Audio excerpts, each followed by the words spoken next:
এখন তো বিতর্ক বাহাস মানে হলো মার মার কাট কাট। এই জন্য আজকাল যত বিতর্ক বাহাস হয়, ইন্টারেস্টিং বিষয় হলো এগুলোতে কেউ হারে না। কি লাভ রে ভাই?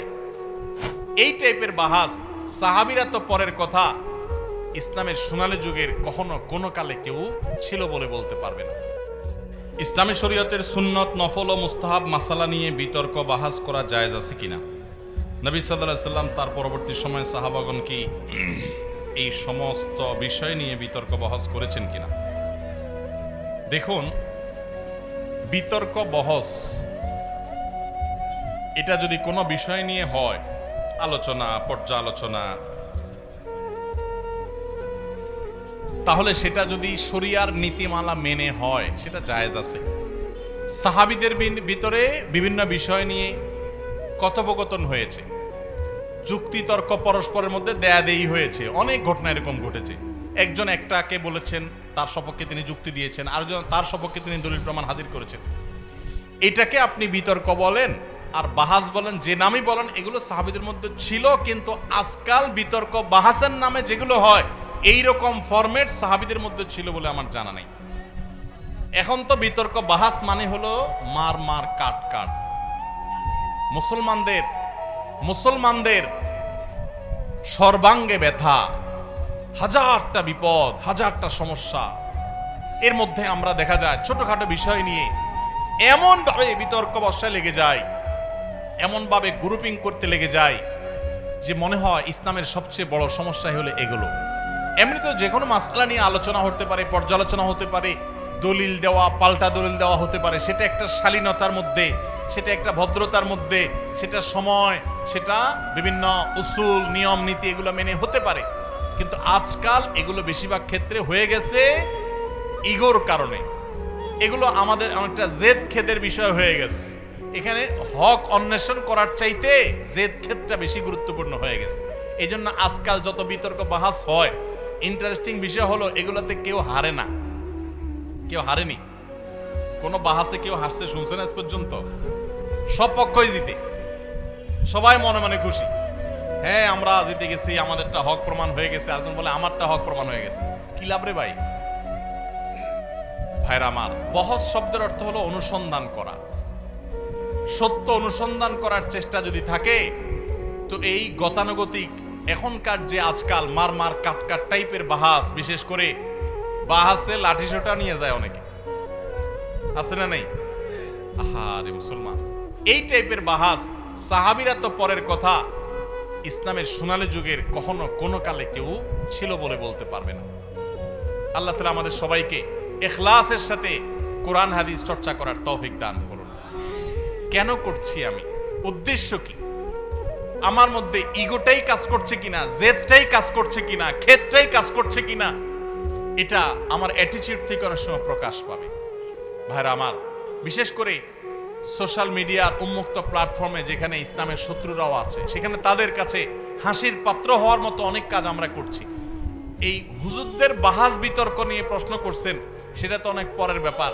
আপনারা অনেকে, অর্থাৎ অনেক সাধারণ ভাই বোন যারা আছেন, গতানুগতিক আলেম না, মাদ্রাসা পড়েন নাই, আপনারা অনেকে দেখা যায় মাশাআল্লাহ সকাল বিকাল ফেসবুকে আপনারা জিহাদ করেন, আছে না নেই?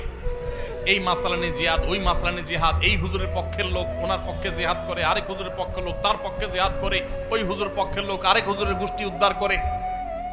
সওয়াবের কাজ মনে করি, আছে না নাই? আল্লাহ তাআলা আমাদেরকে হেদায়েত দান করুন, বলুন আমিন। ভাইরা আমার, ডক্টর খন্দকার আব্দুল্লাহ জাহাঙ্গীর রহমতুল্লাহ আলাইহি একটা কথা বলতেন। স্যার বলতেন, দেখেন, আমরা হুজুররা গন্ডগোল করবো, এটা আমাদের ব্যাপার। আপনারা সাধারণ মানুষ কি দুঃখে এখানে ঢুকে নিজের ঈমান আমল নষ্ট করতে আসেন? কেন কেন আপনি কোন হুজুরের পক্ষ নিয়ে এসে আরেক হুজুরের গালি দিয়ে নিজের ঈমান আমল নষ্ট করতে আসেন? কে শিখেছে আপনাকে ইসলাম? যেই হুজুরের ভক্তি আপনাকে আরেক হুজুরকে গালি দিতে শিখিয়েছে ফেসবুকে, সেই হুজুর আপনার প্রকৃত ইসলামের শিক্ষক হতে পারে না।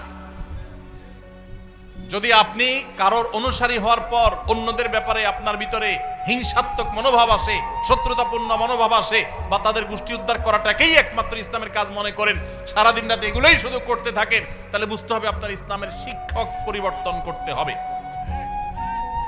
ভাইরা আমার, শত শত আগুন ইসলামের উপরে লেগে গেছে আজ। আর আমরা ব্যক্তিগত বিষয়গুলো নিয়ে আমরা একের বিরুদ্ধে অন্য কাদা ছোড়াছড়ি করছি। লজ্জা হয়। মাহফিলের মঞ্চকে আমরা পরস্পর বিশুদ্ধারের জায়গা হিসেবে বানিয়ে নিয়েছি। আল্লাহ তাআলা আমাদেরকে হেদায়েত দান করুন। আপনারা সাধারণ মানুষ অন্তত আল্লাহর হস্তে এই সমস্ত কাদা ছোড়াছুড়ি পাল্টা পাল্টি কাজকর্মে নিজেদেরকে নিয়োজিত করবেন না। আপনার কাছে যেটা সঠিক মনে হয় আপনি সেটা আমল করেন, আল্লাহর কাছে দোয়া করেন, আল্লাহুম্মা আরিনাল হাক্কা হাক্কাও ওয়ারযুকনা ইত্তিবাআহ ওয়া আরিনাল বাতিলা বাতিলাও ওয়ারযুকনা ইজতিনাবাহ। আল্লাহ, আমার কাছে যেটা সত্য, আপনার কাছে যেটা সত্য সেটা যেন আমার কাছে সত্য হিসেবে উদ্ভাসিত হয়ে যায়, উন্মোচিত হয়ে যায়। আমি যেন সত্যটা বুঝতে পারি। আল্লাহ আমাকে হেদায়েত দান করেন। ইহদিনাস সিরাতাল মুস্তাকিম।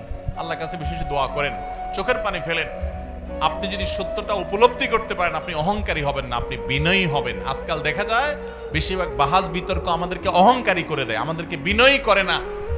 এমন বাহাস বিতর্ক আপনারা কখনো শুনছেন কিনা জানি না, আমি কখনো শুনি নাই যে ভাস বিতর্কের পর, অর্থাৎ আমাদের সমাজে ভাস বিতর্ক হয় সচরাচর, এগুলো কথা বলছি, যে ভাস বিতর্কের পর কেউ না এক পক্ষ বলেছে যে যাক আলহামদুলিল্লাহ আমি আমার ভুলটা বুঝতে পেরেছি, আমি আসলে ভুলের মধ্যে ছিলাম, সরি, আমি আমার প্রতিপক্ষ ভাইয়ের কথাটা মানছি কারণ আমার কাছে সত্য মনে হয়েছে।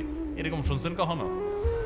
এই জন্য বলছে যে বিতর্ক বাহাসে কেউ কোনোদিন হারে না, এবং সেখানে সত্য খুব কমই জিতে, তার্কিক জিতে। যার তর্কের গলার জোর, চাপার জোর যত বেশি, বেশিরভাগ সেই জিতে।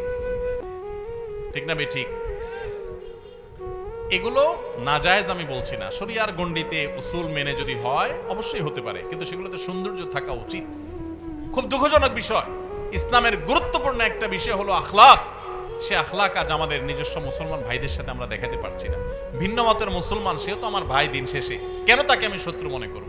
আল্লাহ আমাদের সবাইকে উদারপন্থী মুসলমান হওয়ার তৌফিক দান করুন, ধৈর্যশীল সহনশীল মুসলমান হওয়ার তৌফিক দান করুন, আখলাকওয়ালা মুসলমান হওয়ার তৌফিক দান করুন। শেষ প্রশ্ন, আমার এই রমজানের তারাবি নামাজের প্রতি 2 রাকাতের তাশাহুদ দুরূদ শরীফ ঠিকমতো পড়ে শেষ করতে না করতে ইমাম সাহেব সালাম ফিরিয়ে ফেলতেন। বেশিরভাগ সময় আমি দোয়া মাসুরা পড়তে পারি নাই, সালাম ফিরিয়ে ফেলেছি, এদিকে আমার তারাবির নামাজ আদায় হবে? নামাজ হয়ে গেছে ইনশাআল্লাহ, যদি আপনি দোয়া মাসুরা পড়তে পারেন নাই। কিন্তু ইমাম সাহেব যদি এত বেশি তাড়াহুড়া করে, ইমাম সাহেবের নামাজের পর একটু চা পানি খাওয়াইয়া বুঝাবেন, হুজুর আমি তো পারি না, একটু আস্তে পড়েন না। একটু চা পানি খাওয়ালে দেখবেন হুজুর ইনশাআল্লাহ আস্তে পড়া শুরু করে দিচ্ছে।